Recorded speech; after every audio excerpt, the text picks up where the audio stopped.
¿Qué tal? Buenas tardes a todos, a todas. Muchísimas gracias por venir al primer evento Enfer Ciencia, que es un evento de divulgación científica organizado por la Academia de Enfermería de la Comunidad Valenciana. Muy brevemente, porque hemos venido a disfrutar, a otra cosa. La Academia es una institución creada por un decreto de la Generalitat Valenciana y el objetivo es la promoción de la disciplina enfermera en todas sus vertientes, por supuesto la asistencial, pero también la docente, la gestora y la investigadora. Y hoy estamos un poco en ese caballo de la investigación y la divulgación científica. Vamos a hablar de arte y vamos a hablar de ciencia. Ciencia y arte, que son dos maneras fantásticas de alcanzar el conocimiento. Ciencia, la ciencia enfermera, una disciplina muy antigua, porque el cuidado de las personas se pierde en la noche de los tiempos. Es verdad que como disciplina científica, digamos, más formal en la era moderna, surge en 1854, cuando Florence Nightingale aplica una serie de técnicas al cuidado de los heridos en la guerra de Crimea. Y arte, bueno, arte el que tienen nuestros ponentes y lo vais a ver ahora mismo. Empezamos con Alberto Escartí. Alberto es enfermero, pero es muchas más cosas, es actor, es músico y otras cosas que no voy a revelar aquí. Lo conocí cuando fue estudiante en la Facultad de Enfermería, yo fui su profesor y ya noté que tenía una manera muy peculiar de ver el mundo y seguramente por eso esa visión suya nos va a contar hoy la ciencia de mi abuela, de la suya, de la mía no.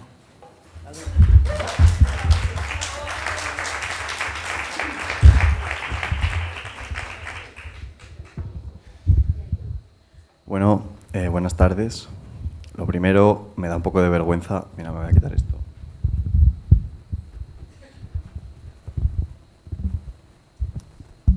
Me da un poco de vergüenza ser el representante de la divulgación científica enfermera, porque hace 2 años que ya no ejerzo y realmente como que me da vergüenza nombrarlo así, la verdad, empezar esta charla.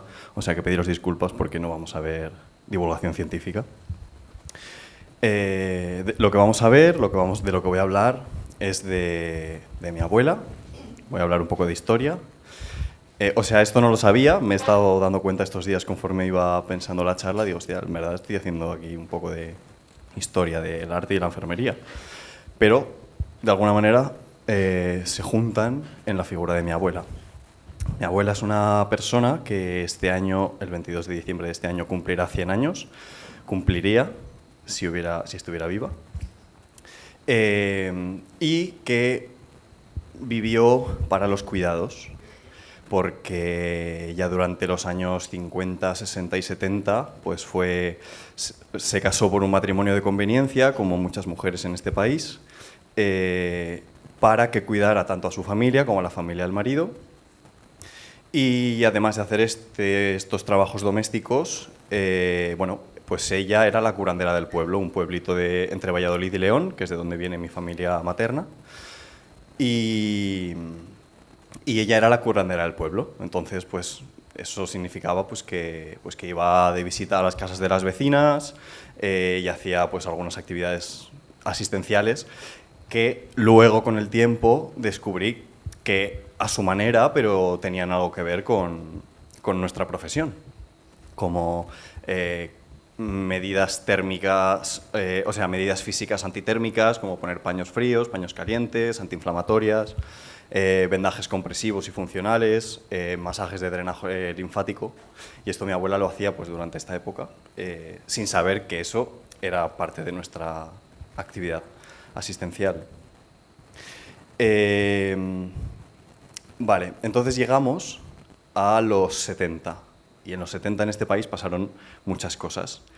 Y nuestra profesión se profesionalizó, como bien dice un poco la palabra. Se profesionalizó en los 70. ¿Y qué pasa en los 70? Que son algunas cosas que yo quería señalar para hablar un poco hoy. Primero está el movimiento feminista, que a estos cuidados, una lucha que lleva durante mucho tiempo, y en ese momento a estos cuidados asistenciales pretenden como darles valor y que tengan como una remuneración también, una profesionalización. Por otro lado, en los 70 pasa que hay el mayor porcentaje de hombres dentro de la enfermería, que esto es un dato que me ha llamado la atención el otro día investigando. Yo creo que tiene que ver con que son los ATS antiguos que vienen de los 50, que antes eran los practicantes, que eran en su mayoría hombres porque eran técnicas lo que se hacían, y no se estaban contemplando a toda la gran parte de mujeres cuidadoras que de alguna manera eran preenfermeras, pero que no estaban institucionalizadas de alguna manera. Entonces, ahí hay un pico fuerte como de hombres, que son casi el 30 y pico % de enfermeros, en el 78. Y en el 79, casualmente, en esta pretensión de bueno, tal vez necesidad de reconocimiento social, o no sé cómo queréis que lo llamemos, se aprueba como la enfermería como en las universidades. Entonces se empieza a estudiar enfermería, no sé si por cuál de estos asuntos. Además, bueno, espera, hablando de esto, me gustaría señalar que hablamos de los 70, pero hoy somos 5 ponentes hombres y una ponente mujer cuando somos el 16% de enfermeras. Y a mí eso me llama la atención. O sea que parece que no han cambiado tanto las cosas. Por otro lado, en los 70, como sabéis, pues se acabó el franquismo. Y entonces muchas instituciones sanitarias tenían que ver con la Iglesia Católica. Entonces, en el 86, cuando aparece la ley la Ley General de Sanidad, como que estas instituciones se hacen públicas. Por tanto, todas estas enfermeras que no se consideraban como tal, sino que eran religiosas sanitarias, muchas monjas que hacían nuestras actividades que desempeñaríamos después. Pues bueno, también como que esto fue un momento de cambio histórico en nuestro país para nuestra profesión. Dicho esto, me gustaría hablar de historia del arte. A mí, cuando me explicaron un poco lo que ha pasado en el teatro en el siglo XX, me lo explicaron con la pintura. Y me gustaría contaros esta historia de la evolución de la historia de la pintura para luego llegar a un sitio al que llegaremos todas juntas y va a ser precioso.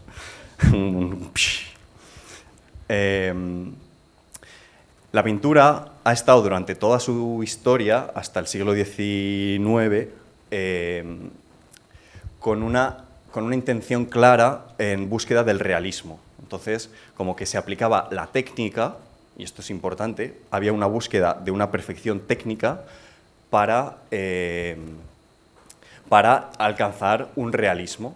Entonces están durante toda la vida, toda la historia prácticamente, hasta que llegan a una perfección técnica ya en los siglos XVII, XVIII, y ya en el XIX es como que aparece el movimiento en sí, que es el movimiento realista.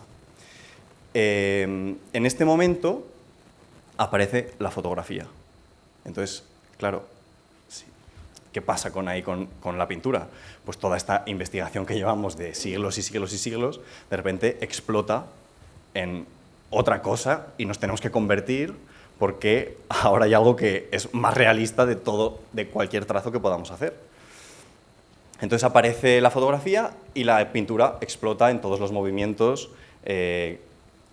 pues no sé, el cubismo, el surrealismo, el impresionismo, el expresionismo abstracto y todos los que queráis durante las vanguardias del siglo XX. Esto al teatro nos pasa un poco con el cine. Había también una intención de buscar como la perfección técnica en la interpretación, como las narrativas, que luego coge el cine y entonces el teatro de repente explota en otras cosas y aparece pues performance, en relación con la danza, como bueno, otro tipo de teatro contemporáneo. ¿Qué creo que ha pasado en nuestros días para vincularlo con la sanidad? Y es que creo que la demostración de que el efecto placebo está demostrado y es científico, explota un poco todo este campo de tecnificación y de cientificación que está asumiendo nuestra profesión. Porque esto yo creo que se ve y los pacientes también lo ven, hay una explosión de otras terapias que están en búsqueda pues, de que ya no confían en la medicina moderna. Y esto se está viendo a través de Reiki, homeopatía, fitoterapia, bueno, miles y miles y miles de nuevas terapias que aparecen y que como el placebo existe y está demostrado, aunque no tengan un dudoso respaldo científico, entramos a la subjetividad, ¿no? Y entonces la subjetividad, viviendo en la sociedad en la que vivimos, de tanta subjetividad y tan individualista, pues bueno, es algo que por lo menos hay que tener en cuenta. ¿Cuánto? Me queda uno, ¿eh? Bueno, luego seguimos ahí abajo, si no. Entonces, eso, vivimos un tiempo donde la subjetividad es como, bueno, pues que yo creo que todos entendemos esta idea de que todos tenemos como unos gustos y va por delante como esta cosa. Y entonces yo creo que en nuestra profesión hay todavía una generalidad. Una generalidad de cuidados, unos ratios abusivos, hay una hipermedicalización, bueno, yo creo que hay ciertas cosas relacionadas con los cuidados, ciertos aspectos que todavía no tienen que ver con eso. ¿Y cómo relaciono yo todo esto? Los cuidados, la subjetividad, mi abuela. Porque yo creo que lo importante está en el cómo y no en el qué. Y a mí lo que me gustaba de mi abuela es que cuando me hacía los masajes me preguntaba, me decía, ¿cómo está? ¿Cómo lo ves? ¿Está demasiado fuerte? Bueno, puedo... O sea, como que había una negociación, había una concesión. Y creo que eso es importante que respetemos y que recuperemos de nuestros antepasados y que honremos lo que la ciencia de nuestras abuelas han legado a nuestra profesión, que es esa humanidad, ese detalle, esa delicadeza, ese preguntar, todo esto que creo que se está perdiendo. ¿Tiempo? Gracias.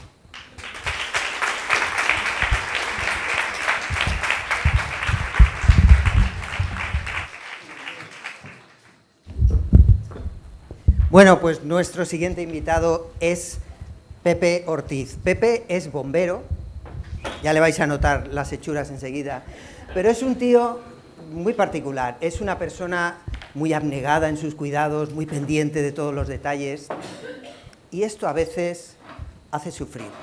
¿Verdad, Pepe? Pues venga, no nos hagas sufrir más.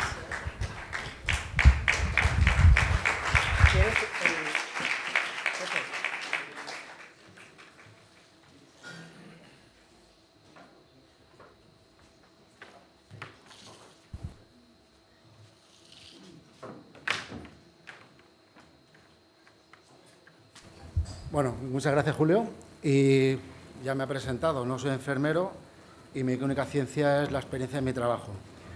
Quiero comentaros que el índice de mortalidad sigue creciendo en nuestro país y la Comunidad Valenciana pues estamos terceros en la cabeza de ese vagón de delante de accidentes de tráfico y siniestralidad. Por muchas campañas que se hagan, por mucha sensibilización que se haga, vemos que estamos en lo mejor de lo mejor siempre. Actualmente estoy en mi servicio, el Consorcio de Bomberos, que atiende toda la provincia, una distribución territorial, como veis, a la izquierda. Y el año pasado tuvimos 882 servicios, que eso significa una media mensual de 73,5 accidentes de tráfico, donde tenemos que intervenir los bomberos al mes, y el presente año llevamos por 79 al mes. O sea que seguimos aumentando y vamos a ver cómo quedamos, porque con el tema de la Dana también nos ha subido la siniestralidad en las zonas de conflicto y de afluencia.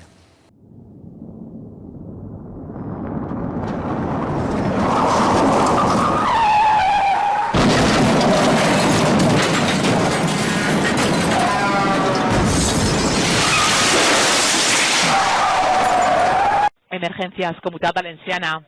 ¿Puede presenciar un accidente de tráfico aquí en la carretera? Vale, ¿qué carretera es? Estoy en la CV35, punto CV35, kilométrico. Sí, punto kilométrico 4, dirección Ademuz. Kilómetro 4, dirección Sí. iría Ademuz. Vale, ¿qué es lo que Sí, ha pasado? veo- ¿Ha sido entre dos coches? Sí, veo dos vehículos y están de pie, pero muy deformados, ¿eh? en Vale. término municipal de Burjasot. Vale, término de Burjasot. ¿Ha sido un choque, un alcance o un choque lateral? ¿Qué ha pasado? Choque, frontolateral, sí. Frontolateral. Vale, Sí. ¿alguien herido? Sí que parece que por dentro haya gente, sí. Vale, ¿atrapados dentro de los vehículos? Sí. Ahí sí, veo a alguien, sí. ¿De cuántos Dentro del coche. atrapados hay? Uno seguro, pero no estoy seguro, ¿eh? Vale, uno atrapado y hay más gente dentro de los vehículos que no sabemos si también lo están. Sí, correcto. Vale, y están heridos. Sí, está herido. Perfecto, nada, no se preocupe, pasamos el aviso a los servicios de emergencia. Muchas Vale, gracias. muchas gracias, dense prisa, gracias. ¿Ve si están conscientes, inconscientes, ve algo más? No lo he visto, eso no está. Vale, No. no se preocupe. Informamos, gracias. Adiós. Vale, gracias. Chao. Situación de confort como estábamos, pero los accidentes continúan.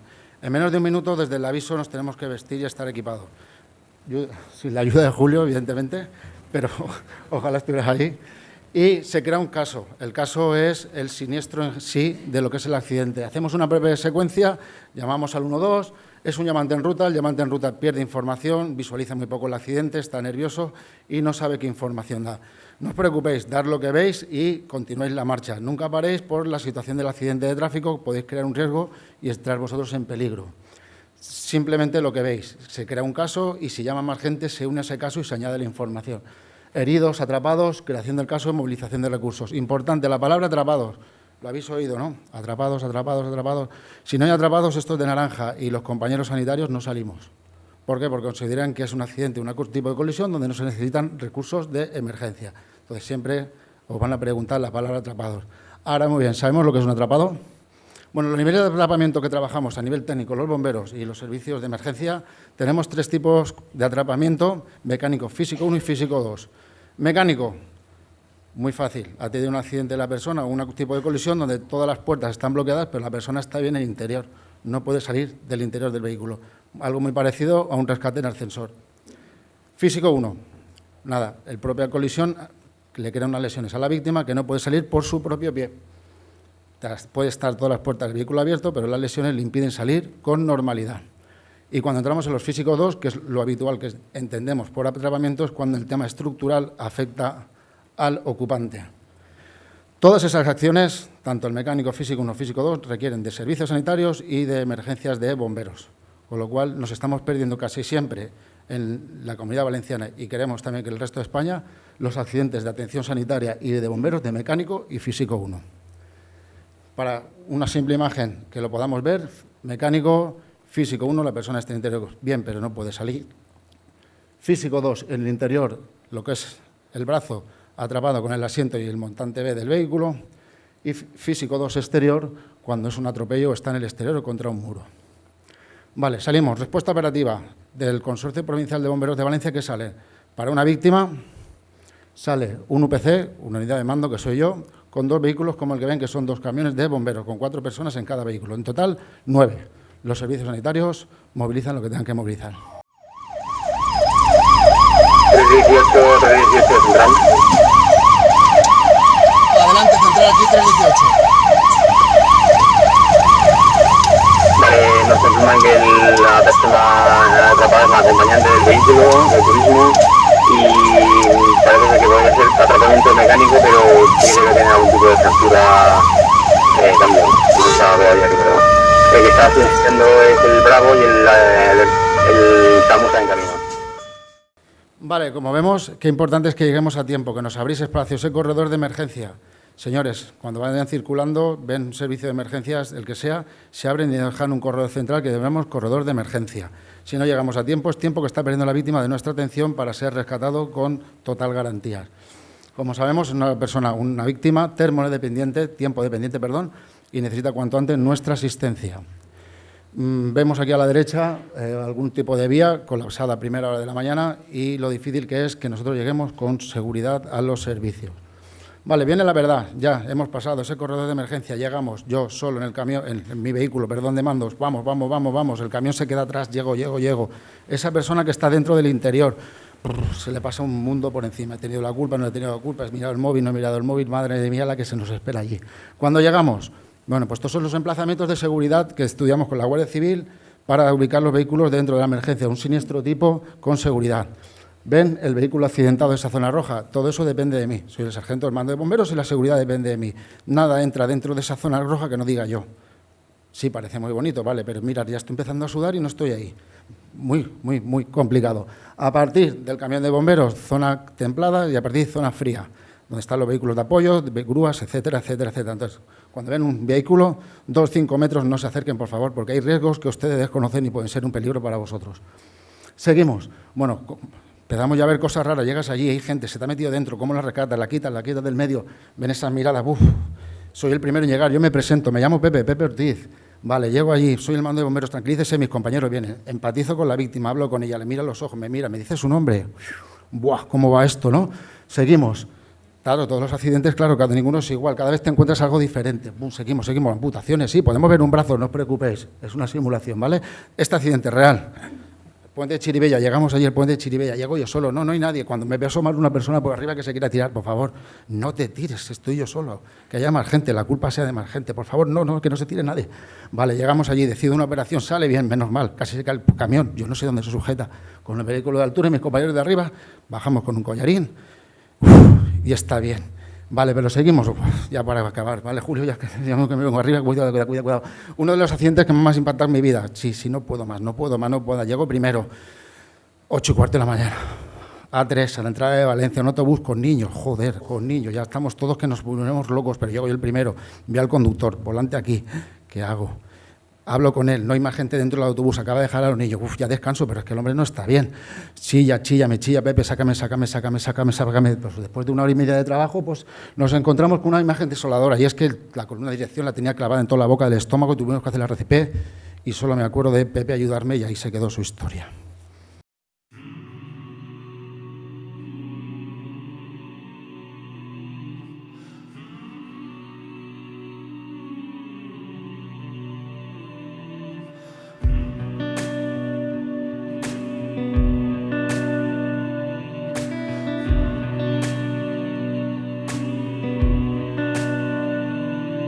Yo solo pido pausa y tú me das ojos de huracán.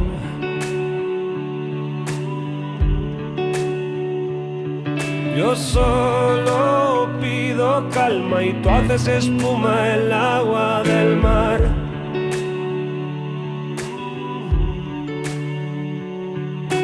Solo pido silencio y gritas que no digo la verdad. Muchas gracias.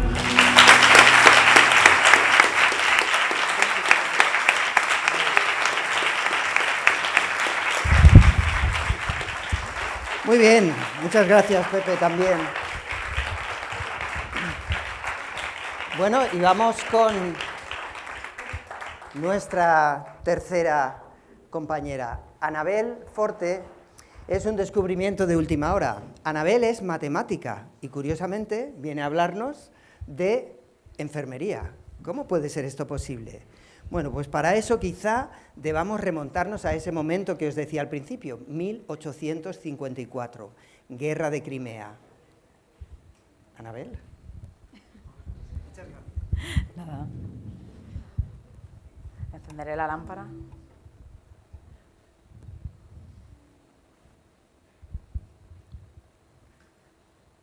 Bueno, voy empezando. Voy a coger el pasador. Jolín, hablar después de Pepe, complicado. Pero bueno, intentaré contener la emoción. Yo venía a hablaros de una persona, de una mujer que nació hace 200 años. Florence Nightingale. Florence Nightingale nació en Florencia, de ahí su nombre. Nació durante la luna de miel de sus padres. Os vais situando. Era una familia que tenía un poco de dinero porque no tuvo una hija en esa luna de miel. Tuvo 2. Florence, porque nació en Florencia, y Parthenay, porque nació en Nápoles. Y Parthenay era el nombre antiguo, digamos, de Nápoles, ¿vale? Entonces, estas 2 chicas que nacen de esta familia, que como ya podéis suponer tenía mucho dinero, Se crían en la campiña inglesa con todos los privilegios, pero Florence tenía en mente otras cosas. Ella decía que había tenido una llamada divina y que tenía que ser enfermera sí o sí. Sus padres le decían que ni hablar, que ella que se dedicara a organizar actos benéficos, a buscarse un buen marido y a que le administrara la fortuna familiar, básicamente. Pero ella renunció a todo. De hecho, una cosa que nos puede hacer mucha gracia, porque claro, pues yo que sé, si tenemos dinero y podemos irnos de vacaciones y recorrer el mundo y esas cosas, pues lo de trabajar, ¿cómo lo llevaríais? No, pues mejor no, ¿no? Pues ella estaba tan obsesionada con ser enfermera que en cada viaje que hacía, porque sus padres la mandaban con unos amigos como para que se despejara un poco de aquello que le había metido entre ceja y ceja, Florence se dedicaba a visitar los hospitales que encontraba por la zona donde estuviese y a formarse en esos hospitales. Les troleaba, que diríamos ahora, ¿no? Y se formaba allí, bueno, y empezó esa carrera en la que además conoció a muchísima gente, debía tener un carácter muy extrovertido y tenía muchísimos conocidos en la alta política inglesa, hasta que consiguió, con todos esos conocimientos y con la cabezonería que la caracterizaba, consiguió que la mandasen como jefa de enfermeras a la guerra de Crimea, un 21 de octubre de 1854, y allí se plantó. Como podéis ver, esto fue lo que se encontró nada más llegar. Un hospital construido sobre unas cloacas. Todo era podredumbre, los enfermos estaban por el suelo, no había nada de limpieza, y ella había ido allí con todas sus compañeras y con una idea muy clara en la cabeza. Lo que había que hacer era darle buena alimentación a los soldados, tenerlos limpios y ordenados. Eso era lo que ella tenía principalmente en la cabeza. Pero no solo se encontró con un hospital construido sobre las cloacas, también se encontró con John Hall, el Rubiales del equipo médico. No ha salido el Rubiales, me cachis. Y no fue que le plantara un beso en los morros, pero sí que decidió que ellas allí eran de segunda, que no iban a hacer mucho, que como mucho las dejaría limpiar. Y eso fue un poco lo que empezó pasando, que no les dejó hacer nada. Básicamente se dedicaron un poco a limpiar, a organizar, pero no mucho más. Ella, como os decía, tenía en la cabeza que lo importante era la limpieza y que todo estuviera bien. Y la oportunidad le llegó, porque llegó la batalla de Balaclava. Y la guerra, como Florence decía, es una cosa muy fea. Y allí hicieron falta todas las manos que había, ni unas pocas más. Así que todas las enfermeras empezaron a ordenar a los enfermos, a cuidarlos, a que todo estuviera impecable. Pero ¿sabéis qué pasó? Que aquello no terminaba de funcionar. No había manera. No conseguían salvar a más enfermos. El número de muertos seguía avanzando. Hasta que pasó algo. En 1855, de repente, llegó un batallón que lo limpió todo. Todo no es la limpieza que habían podido hacer ellas, no. Limpió los saneamientos, limpió esas cloacas que estaban bajo el hospital. Y a partir de ahí sí se notó un cambio. Lo que pasa es que Florence era muy cabezona y seguía sin ver la relación. Ella pensaba que lo realmente importante era la buena alimentación y los cuidados, ¿vale? Entonces no terminaba de ver. De hecho, había otra mujer muy, muy importante y a la que habría que reivindicar mucho más desde la enfermería, que fue Betsy Caldwell, que tenía esta idea clavada en la cabeza de que la limpieza profunda era muy importante y que los virus no solo se transmitían por las miasmas que pesaban en ese momento, ¿no? Que había algo más, había alguna forma más de contagio. Discutieron muchísimo, pero le dejó muchas ideas. Lo que pasa es que a Florence le hacía falta una lámpara para poder realmente entender qué es lo que estaba pasando.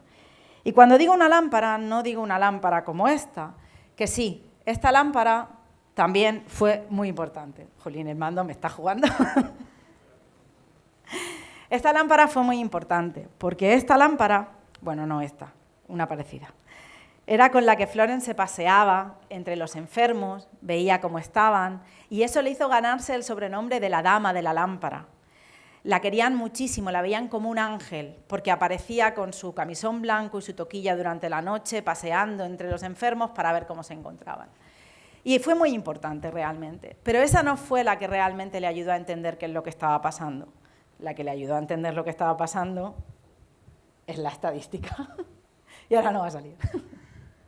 La que le ayudó realmente a entender lo que estaba pasando es la estadística. Florence además de gustarle mucho lo de la enfermería, le gustaban mucho los números. Desde que era muy pequeña recogía datos de todo lo que se le plantaba por delante. Tenía libretas y libretas donde apuntaba cualquier cosa que ocurría. Incluso, por ejemplo, si alguien en su familia se ponía enfermo, pues ella apuntaba cuál era la enfermedad, qué le habían dicho los médicos, qué tratamiento le habían dado, si se había curado o no, y tenía muchísimos datos de ese tipo. Cuando estuvo cuidando a sus primos en el, no sé si el 8º o el 9º embarazo de su tía, estuvo estudiando matemáticas, le permitieron estudiar matemáticas con un reverendo presbiteriano y ahí aprendió muchísimo más a analizar datos, ¿no? A entender el mundo a través de la estadística.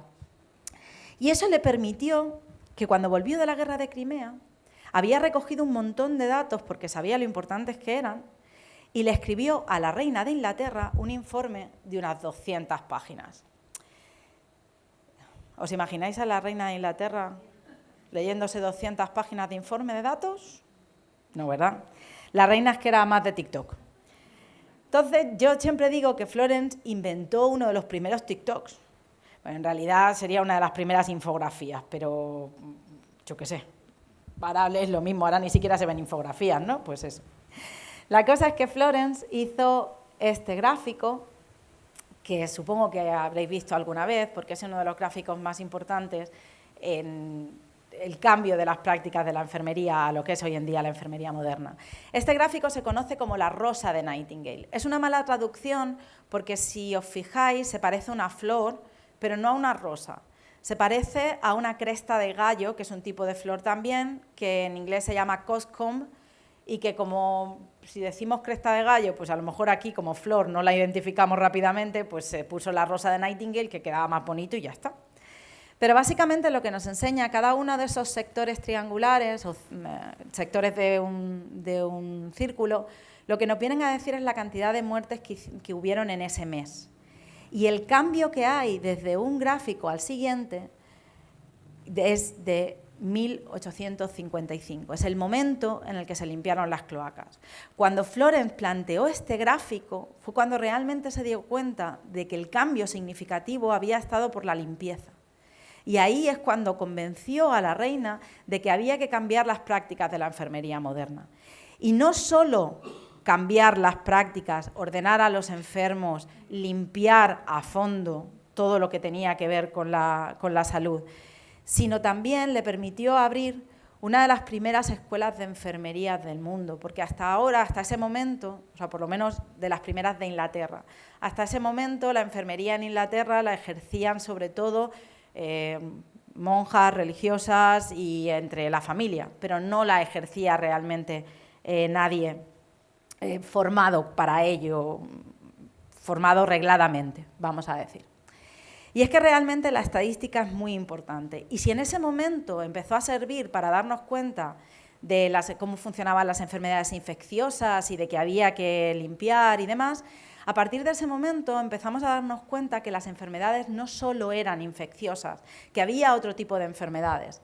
Y, por ejemplo, os presento el estudio Framingham del corazón. El estudio Framingham del corazón es un estudio que lleva muchísimos años analizando datos de pacientes que tienen problemas cardiovasculares en un pueblo, una ciudad de Estados Unidos que se llama Framingham. En ese estudio, digamos que se ha conseguido ver cuáles son las relaciones entre las enfermedades coronarias y el colesterol, porque claro, ya sabemos que os gusta mucho comer jamón, y entonces pues hay que controlar un poco ese colesterol que viene en las Navidades, así es que hacerme el favor. Pero no solo eso. Quiero presentaros a algunos divulgadores y divulgadoras que trabajan en cosas en las que la estadística es fundamental. Por ejemplo, aquí tenéis a Javi Burgos, que se dedica a diseñar fármacos. Para diseñar fármacos, todo lo que tiene que ver con el diseño de fármacos, desde el diseño del experimento hasta el momento en el que se aprueba, la estadística está detrás. Vale, corro.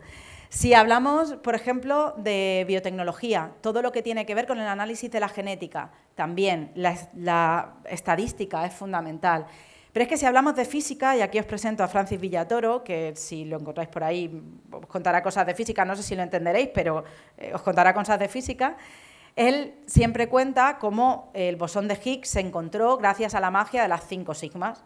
Las 5 sigmas simplemente es una medida estadística que nos sirve para detectar, igual que detectamos si un medicamento funciona, pues si el bosón de Higgs está por ahí teniendo algún efecto. O Pharmagema, que trabaja en el imperio que ella llama de la alimentación, y una de las cosas que se dedican, pues, por ejemplo, es a probar cuál va a ser la fecha de caducidad de un alimento o cuánto tiempo necesitamos calentar el puré en el microondas. Pues todo eso también tiene detrás a la estadística. O ChatGPT, pero no me voy a meter en ese melón, porque nos da para otra charla y me están diciendo que corra.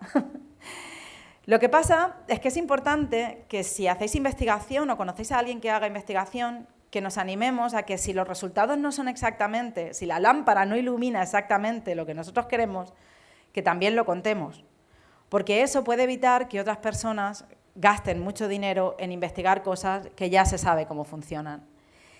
Y para terminar, quería contaros simplemente una pequeña preocupación que tengo, y es que a veces, además de no publicarse los resultados negativos, digamos, la lámpara tiene una luz, la lámpara de la estadística, si los datos no son buenos, no arroja la luz que nos gustaría. Y una de las cosas, por ejemplo, importantes y que se ve hoy aquí, en el que yo sola esté como mujer, pero que también se ve en general en el tratamiento de nuestra salud y de los datos, es que no hay mujeres o se ha estudiado muy poco las enfermedades relacionadas con la salud femenina. Y es algo en lo que tenemos que insistir y tenemos que coger datos para evitar sesgos. Además, también tiene que ver con el racismo, por ejemplo. Es importante que los datos no tengan sesgos racistas. En definitiva, que entre datos y lámparas está la estadística, que llena de luz la ciencia. Muchas gracias.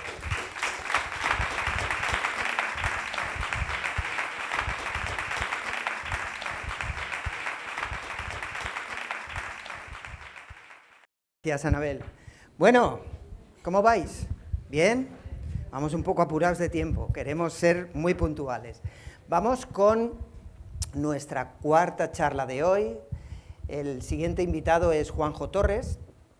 Juanjo es enfermero y trabaja en la unidad de hospitalización domiciliaria pediátrica. Un servicio durito. Quizá por eso le da vueltas a las cosas y a lo mejor decide que debe tomar otros caminos. Y él piensa que emprender es un reto interesante. Vamos a ver cómo hacen las enfermeras que emprenden.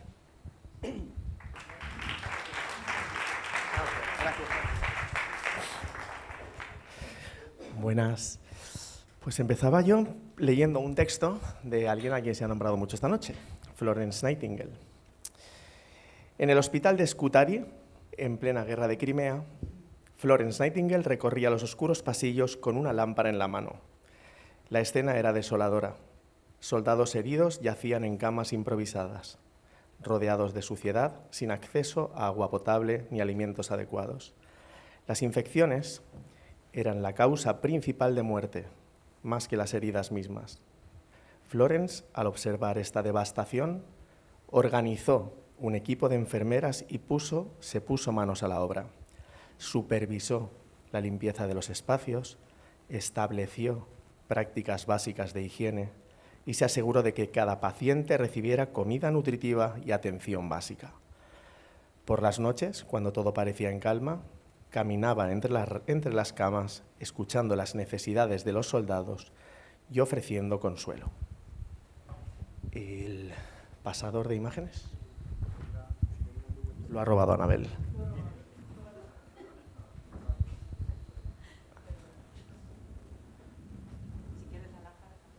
Pues esta es ella, la dama de la lámpara. Como decía, sí, he planteado pedírtela, pero bueno. Pues aparte de todo lo que se ha nombrado esta noche, podríamos decir que, además de ser la madre de la enfermería moderna, es el primer caso de éxito de emprendimiento en salud. Porque, ¿qué es emprender? Emprender es observar una necesidad a tu alrededor y ponerte manos a la obra para resolverla. Es salir de ese estado de contemplación para sacar de nosotros mismos la proactividad y hacer. Seguro que no será un camino fácil, pero también es un camino de conocimiento. Y curiosamente, las enfermeras, en su condición inherente como enfermeras, tienen muchas características que son idóneas para el emprendimiento. Son buenas administradoras de recursos, resolutivas a la hora de enfrentarse a los problemas, una gran capacidad para empatizar y tener una escucha efectiva, asumir responsabilidades importantes y manejar situaciones de crisis. Todo ello muy necesario para emprender. Así que a partir de ahora vamos a ver casos de enfermeras que emprenden. La verdad es que cuando pensamos en emprendedores no es precisamente enfermeras o enfermeros lo que nos viene a la cabeza. Los enfermeros parece, que lo comentábamos Julio y yo en una reunión previa, que su mayor aspiración es tener una plaza en un hospital público, ¿no? Y si es un servicio muy técnico, pues mejor. Pero bueno, hay otros caminos que puede que sean incluso mejores que ese. El primer ejemplo, me nombro a mí mismo porque me daba la oportunidad de que me conocierais. Yo soy Juanjo y hace unos años cofundé Quidum. Quidum es un marketplace, lo que llamamos pues un lugar que es un punto de encuentro en Internet de dos pilares, ¿no? En este caso, familias con necesidades de cuidados para la dependencia y cuidadoras domiciliarias. Un marketplace podría ser pues BlaBlaCar, conductores que ponen en contacto con viajeros. Airbnb, pues personas con una casa que pone a disposición una habitación con personas que buscan un sustituto de un hotel. En este proyecto tuvimos que... La necesidad estaba clara, ¿no? Creo que todos conocemos esta necesidad en nuestra sociedad, es una sociedad envejecida, todos tenemos en nuestras familias o en la familia de al lado a alguien que tiene una situación de dependencia. ¿Cómo estaba resuelto esto? Pues con pequeñas empresas de barrio o consiguiendo a la cuidadora a través de la limpiadora ecuatoriana de tu prima que tiene a una amiga que acaba de llegar al país, ¿no? Esto no era la situación idónea por diferentes motivos. Nosotros hacíamos una propuesta que teníamos que validar si era posible. Primero, si era posible que la población confiara en una página de Internet para contratar a alguien que iba a estar cuidando a un familiar cercano y en su domicilio. La verdad es que lo conseguimos, o sea, funcionó el proyecto y luego han llegado un montón de copias del mismo. ¿Y cómo veníamos con una propuesta de valor, con una mejora? Pues, por ejemplo, haciendo que esa persona que está en tu domicilio haya pasado un proceso de selección de manera que a nivel seguridad sepas quién es, su documentación y tengas referencias validadas de otras familias en las que haya trabajado, ¿no? Nosotros hacíamos esos procesos de certificación o lograr que si esa persona se va repentinamente, con todo el problema que deja eso en la familia, pues se pudiera sustituir con facilidad. Y mejoramos el sector en sí mismo, porque es un sector que normalmente y tradicionalmente es en economía sumergida, y nosotros en ese marketplace obligábamos a la contratación, proporcionábamos una cuidadora siempre que se la fuera a contratar de forma legal, lo cual daba seguridad en realidad a ambas partes. ¿Otros ejemplos? Pues Noemí, esta chica la conocí personalmente en Lanzadera, donde tengo mi proyecto actualmente. Es una enfermera, matrona, que tiene un proyecto pues, orientado a las mujeres en la etapa del embarazo, con diferentes ofertas de clases, de consejo nutricional y demás. Otro sector, el de Olaya. Olaya es una enfermera que lleva 2 décadas como enfermera especializada, ¿no?, en ostomías, y en ese sector tan concreto pues lo lleva a Internet y crea esta plataforma que ofrece servicios de formación para profesionales sanitarios y al mismo tiempo pues, acompañamiento, asesoramiento, consejo a los pacientes que tienen este tipo de condición. María la descubrí en Instagram, una enfermera que publicando cosas sobre heridas y curas tiene 75.000 seguidores. Me llamó la atención eso, la verdad. A partir de su éxito en las redes sociales, crea una plataforma y en esa plataforma ofrece formación. También ha sido lista, igual que la anterior, 2 sectores que manejan muchísimo gasto farmacéutico, que entonces no les es demasiado difícil obtener fondos e inversión privada por parte de estas farmacéuticas y demás, porque al final ellas son influencers, ¿no?, de este tipo de productos. Cristina y Mireia, 2 emprendedoras catalanas que se dedican pues, a esta otra etapa de la vida, también de la mujer, la menopausia. Menopausia Care, también acompañamiento, también información, también formación en este sector.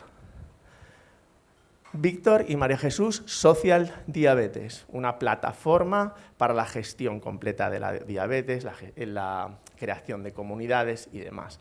Todos estos ejemplos simplemente para iluminar que la oportunidad radica en que el mundo analógico, el mundo real, el mundo que tocamos, tiene un espejo digital. Todo lo que existe en nuestra sociedad tiene un espejo digital y en verdad está todo por hacer.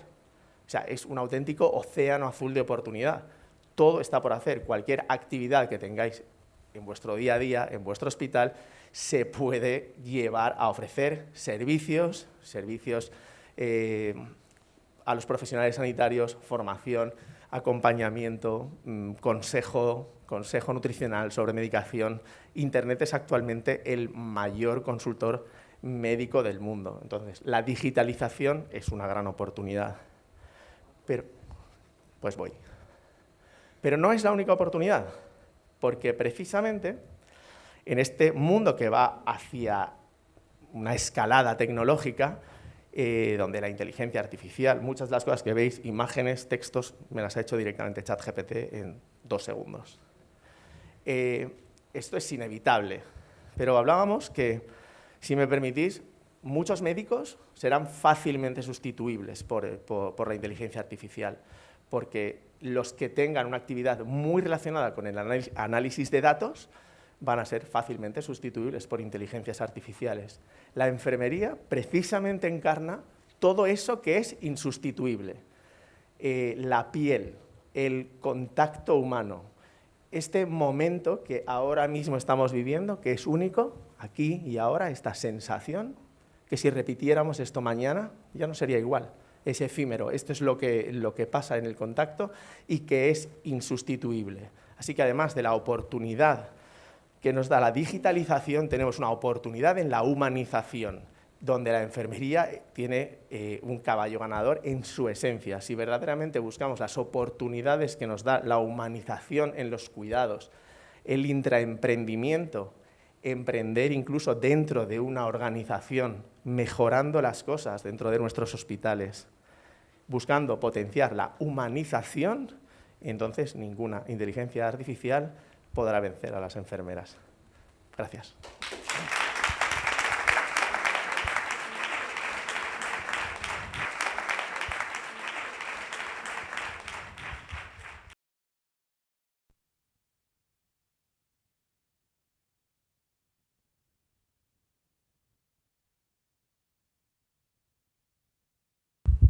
Habréis oído hablar de la extinción de los dinosaurios, supongo. ¿Se extinguieron por un meteorito? Eso es lo que siempre nos han dicho. Bien, nadie sabe más de meteoritos que un astrónomo. Y nosotros tenemos aquí a nuestro astrónomo de cabecera. Vicent Martínez, aparte de estar manipulando el ordenador para ponernos todas las charlas a los que vamos saliendo, tiene experiencia y además defiende una teoría muy interesante. ¿Realmente se extinguieron los dinosaurios por la acción de un meteorito? The earliest dinosaurs appeared about 245 million years ago during the Triassic period, when most of the Earth's land masses were still joined together as the supercontinent Pangaea. Over millions of years, Pangaea split apart, causing the dinosaurs to become separated for the very first time. This led the reptiles to adapt to their specific habitats and diversify, giving rise to many new dinosaur species. According to some estimates, more than 1,000 species of dinosaurs have roamed the Earth. All dinosaurs descended from reptiles called archosaurs. From there, dinosaurs branched out into two major groups, Saurischia and Ornithischia, based on the shape and orientation of their pelvis. In Saurischian dinosaurs, such as Tyrannosaurus rex and Brachiosaurus, the pelvis's pubis bone faces forward and down. In Ornithischian dinosaurs, such as Stegosaurus and Hadrosaurs, the pubis bone faces backward and down. Across both groups, dinosaurs varied greatly in size. Some were small, like Compsognathus, which was barely larger than a chicken, whereas others were gigantic, like Dreadnoughtus, which was 85 feet long and weighed 65 tons, making it the largest land animal to have ever lived. Dinosaur diets varied as well. Herbivores, like hadrosaurs, evolved to have specialized teeth for grinding tough plant material. Carnivores made up roughly 40% of dinosaur species. Some predators, like the raptor Deinonychus, even hunted in packs. Social behaviors were also found in other dinosaurs. Footprints and trackways indicate that some of the ancient reptiles traveled together. Evidence also shows that herds may have made annual visits to certain sites to lay their eggs. But by around 66 million years ago, most dinosaurs died out, and the reason why is still a mystery. The most well-known explanation is an asteroid strike, but a multitude of factors may have contributed to this extinction. In fact, the dinosaur population was already in severe decline by the time the asteroid struck. However, several dinosaur species survived, and some of which evolved to become today's birds. The world has never again seen land creatures as great as the dinosaurs. But through their descendants and fossils left behind, their legacy lives on.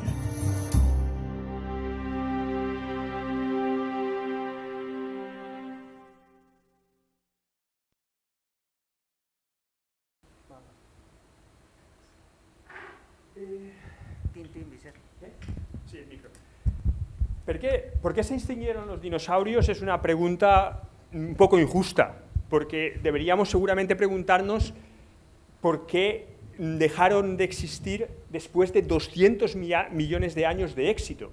Durante 200 millones de años los dinosaurios dominaron la Tierra, y desde luego es muchísimo más que lo que está la especie humana, que serían 200.000 años, si hablamos ya de nuestro género, el Homo sapiens. Por lo tanto, esa dominancia tan grande acabó, y tendríamos que preocuparnos por saber qué es lo que acabó. Y si se lo preguntamos a un chiquillo, seguro que nos dice lo que nos ha dicho Julio, que es un chiquillo, que efectivamente cayó un pedrusco del cielo y desaparecieron.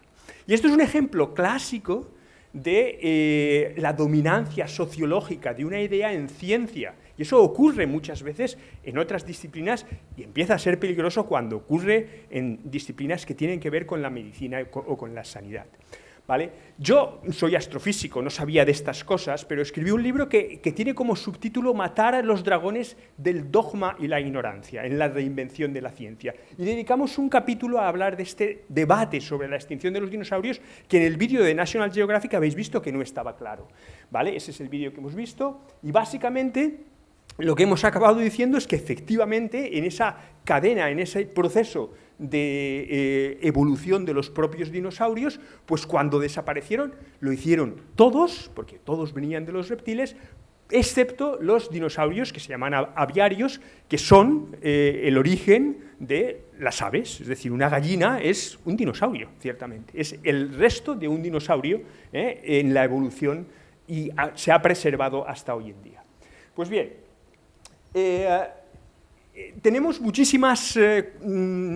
los dinosaurios son muy atractivos, sobre todo para los niños, y nos encanta, por ejemplo, hacer licencias artísticas. Estos dos animales están separados por 66 millones de años, o muchas veces ponemos errores habituales como un estegosaurio o un tiranosaurio rex peleando cuando uno se extinguió 88 millones de años antes que el otro.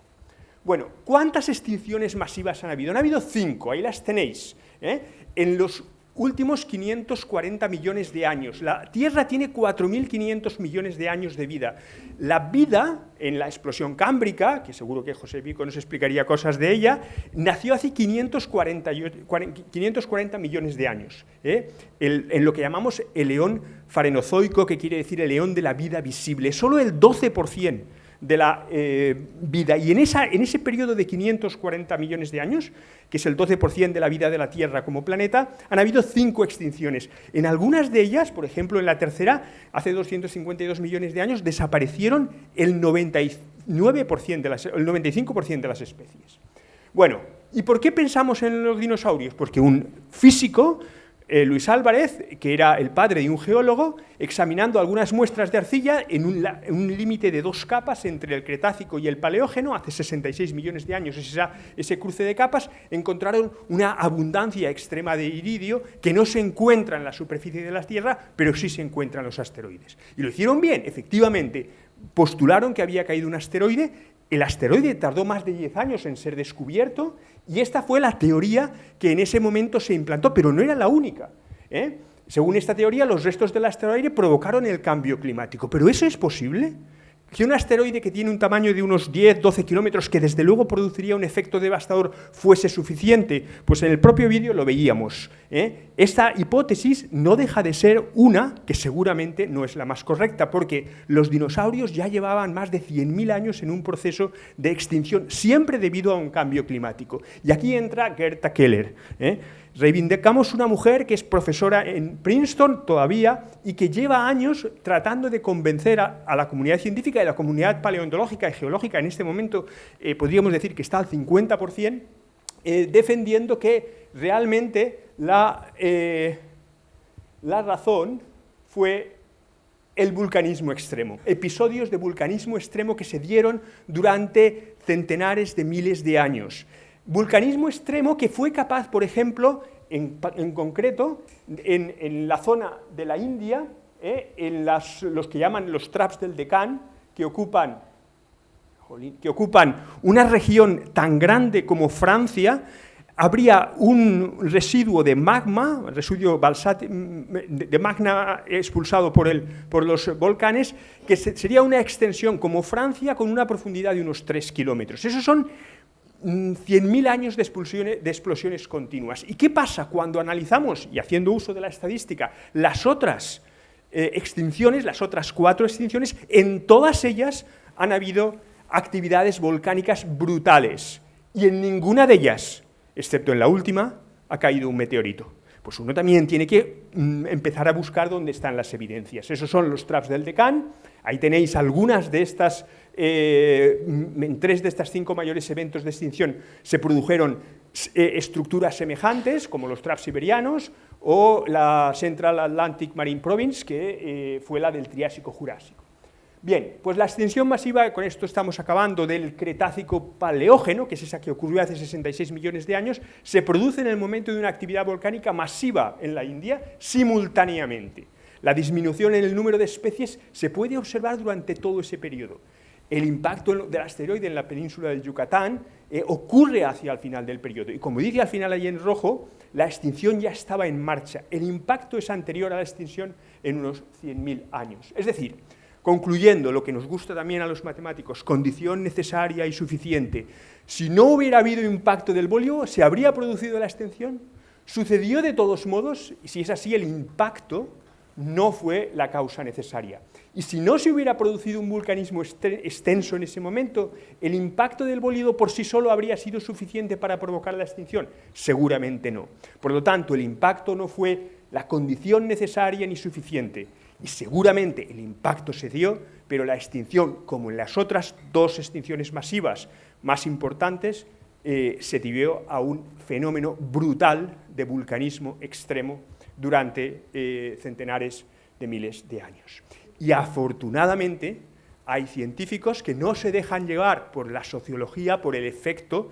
Luis Álvarez, para que lo conozcáis, lo visteis, los que habéis visto la película Oppenheimer, era uno del equipo del grupo Manhattan y fue el físico que quiso ir en el avión que iba detrás de que soltó la bomba atómica en Hiroshima. Luego fue uno de los físicos que no defendió a Oppenheimer en su proceso jurídico. Muchísimas gracias.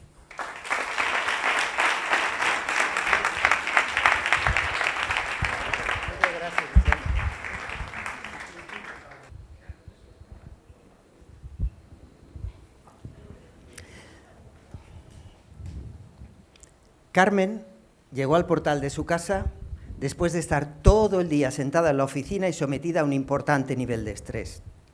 Pensó en subir por la escalera, como siempre le decía a su amiga, pero estaba cansada, así que apagó el cigarrillo y llamó al ascensor.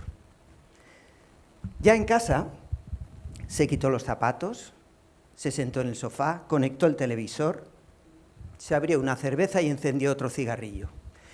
No había comido demasiado sano en la oficina y sabía que tenía que hacer algo para perder peso, pero tenía hambre, así que se abrió un paquete de galletas saladas para aguantar hasta la cena, porque hoy se lo merecía. Sedentarismo, sobrepeso, tabaco, grasas saturadas. En apenas 3 frases, la situación anterior recoge muchos de los factores de riesgo que son los responsables de que la enfermedad cardiovascular sea la primera causa de muerte en nuestro país. Más de 120.000 personas en el año 2022. Cada año se celebra el Día Internacional para la Prevención del Riesgo Cardiovascular y es una ocasión fantástica, aunque no mejor que cualquier otra, para pensar en la importancia de llevar una vida activa y libre de los efectos de esos factores de riesgo que nos aproximan a la enfermedad cardiovascular, en especial el infarto de miocardio y el ictus. Pero también sería ese día un buen momento para reflexionar sobre la importancia de que los profesionales de la salud hicieran campañas de prevención y promoción realmente eficaces, ¿no? Son numerosas las campañas que a lo largo del año nos hacen responsables como protagonistas de las enfermedades que como potenciales pacientes podemos padecer y nos hacen recomendaciones, sugerencias, come esto, no comas lo otro, debes hacer esto. De hecho, las enfermedades cardiovasculares son de las más recurridas para este tipo de campañas. Y ya todos sabemos la importancia del tabaquismo, del sedentarismo, del colesterol, etc. Y también hay muchas formas de saber el riesgo cardiovascular a que estamos sometidos. Una de las formas más sencillas que conozco es el índice Fuster-Biwat. El índice Fuster-Biwat se utiliza para determinar la existencia de la temible arteriosclerosis, la obstrucción progresiva de las arterias antes de que produzca ningún síntoma y sin la necesidad de hacer ni tan siquiera una analítica de sangre. El índice Fuster-Biwat es especialmente útil en personas de mediana edad sin enfermedad cardiovascular conocida y analiza 5 determinantes de la salud cardiovascular: los valores de presión arterial, la realización de ejercicio físico, el índice de masa corporal, el consumo de fruta y verdura y el consumo de tabaco. Les animo a que busquen por internet cómo autoaplicarse este índice. Es muy sencillo, cualquiera puede hacerlo en su casa y quizá descubran que están mucho mejor de lo que esperaban. O quizá peor. ¿Harán algo entonces para cambiar su estilo de vida? ¿Dejarán de fumar? ¿Empezarán a hacer ejercicio y a comer más fruta y verdura? ¿O harán algo para reducir los valores de presión arterial?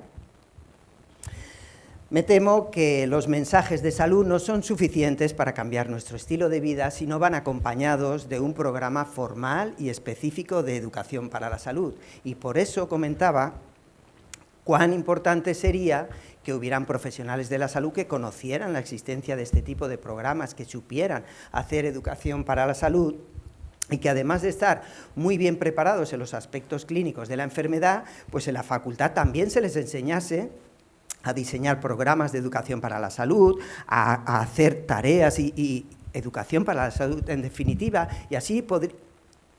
Un momento. Si esos profesionales ya existen. Claro. Si son las enfermeras. Es verdad, las enfermeras basan su actuación profesional en la atención y cuidado a las necesidades de las personas y de sus familias a lo largo de la vida y con un enfoque integral e integrador que va mucho más allá que el mero tratamiento farmacológico de la enfermedad. Las enfermeras que hacen educación para la salud no solamente transmiten mensajes e información, sino que además trabajan con la motivación, con la autoestima y con las habilidades personales de cada uno de nosotros para enseñarnos a cuidarnos.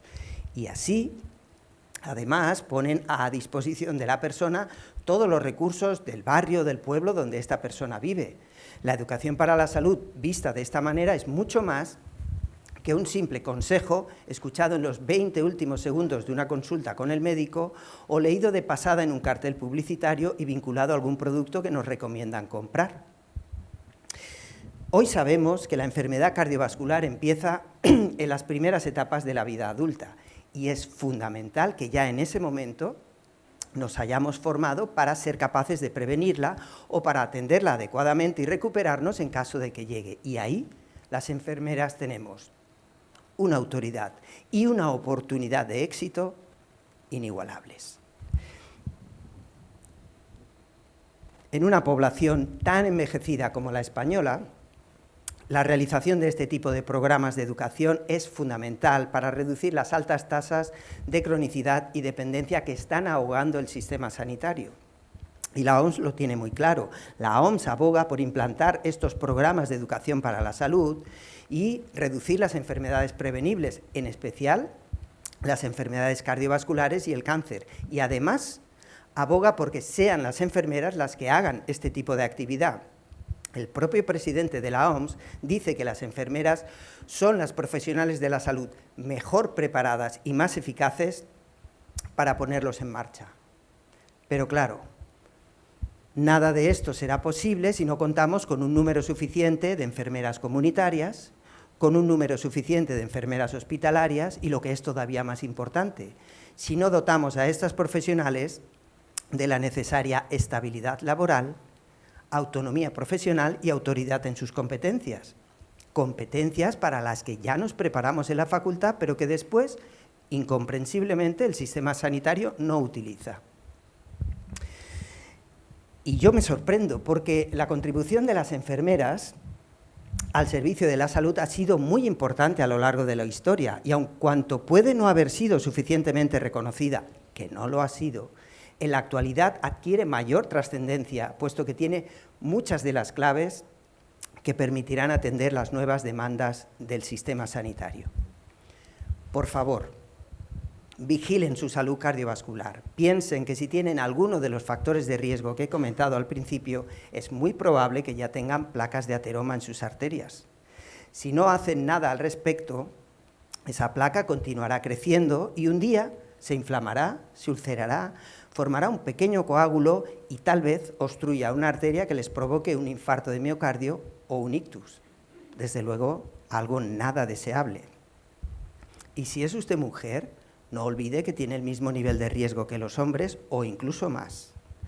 Por eso, si yo como enfermero tuviera que dar solamente 1 o 2 consejos a la población para reducir su riesgo cardiovascular, les recomendaría que hagan ejercicio físico a menudo y que sigan una alimentación saludable. Quien hace ambas cosas evita el sobrepeso, evita la hipertensión, evita la diabetes, reduce el colesterol y a la vez reduce el estrés y mejora su bienestar emocional. Todo muy interesante. Pero como sé que dar consejos de salud no es suficiente para cambiar nuestro estilo de vida por otro más saludable, le sugiero que si tiene necesidad, vaya a su centro de salud y busque a su enfermera y le pida ayuda para aprender a cuidarse. Ese es el mejor consejo que puedo darles. Muchas gracias. Bueno, venid para acá. Bueno, pues hemos llegado al final. Esta ha sido una primera experiencia de Enferciencia. Esperamos repetirlo. Venid, por favor. Aquí todos los compañeros. Vamos a hacer como los artistas de verdad.